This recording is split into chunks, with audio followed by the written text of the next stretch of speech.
It was a quiet evening at Emma's house, the kind of night where the only sounds were the hum of the refrigerator and the occasional creak of the floorboards. But then, something strange interrupted the stillness.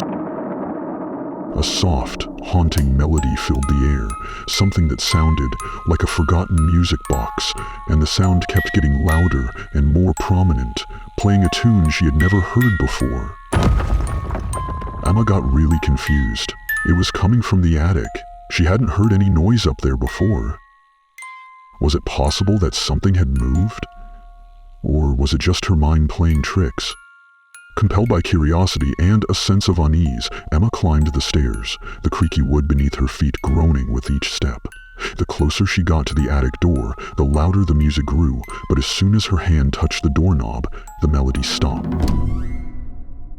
A sudden, chilling silence filled the air. Emma hesitated, unsure whether to open the door.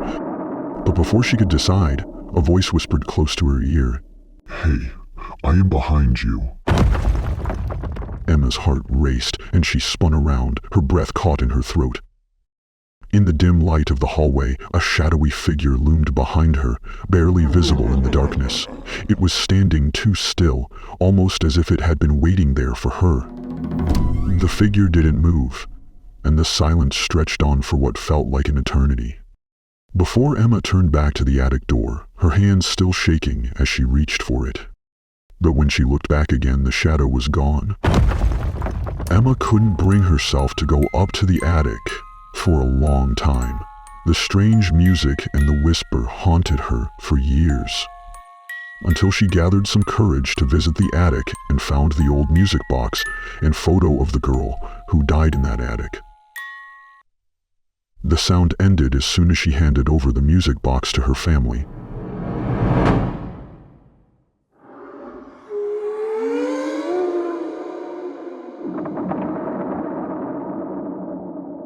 It was the end of another long night shift at the hospital, and Dr. Tina was tired.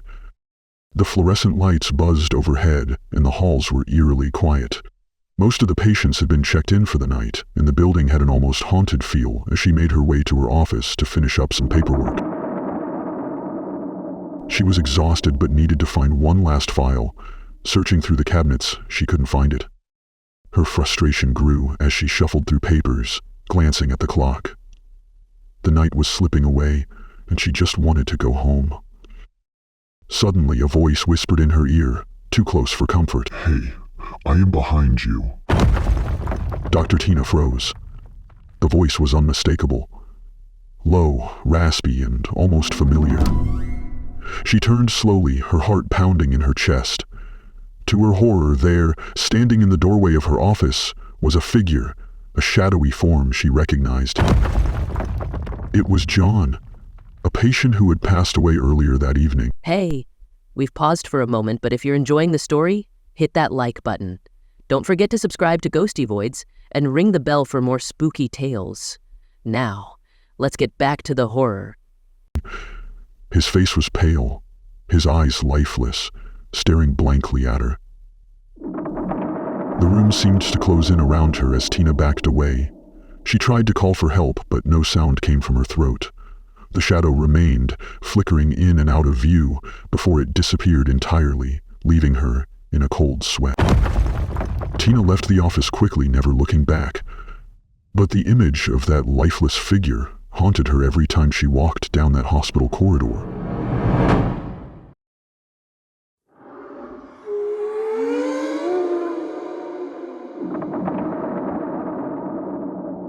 Jenna had spent the whole day baking for her grandchildren, who were coming to visit for the first time since her husband's passing.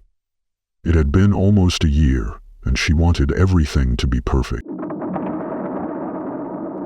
She carefully made a variety of cakes, all lined up in the fridge, ready to be served. But the next morning, she noticed something strange. The cakes were missing. At first, she thought she forgot to put them in the fridge. Jenna couldn't explain it. She lived alone, and there was no way anyone could have snuck in and taken them. She tried to tell herself it was nothing, a mistake, perhaps. She baked some more cakes and placed them in the fridge. That night, while finishing up the last preparations, she went to check the fridge.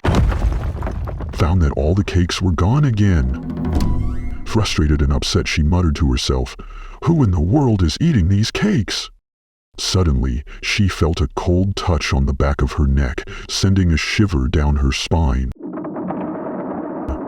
Before she could react, a voice whispered in her ear, Hey, I am behind you. Jenna's body froze as she slowly turned around. Standing there, in the dim light of the kitchen, was a figure. A tall, shadowy presence, its eyes glowing with an unnatural hunger. Before she could scream, everything went dark, and she fainted. She woke a few moments later, hearing the sound of the doorbell ringing. Her grandchildren had arrived, but the memory of the shadowy figure stayed with her, lingering like a nightmare.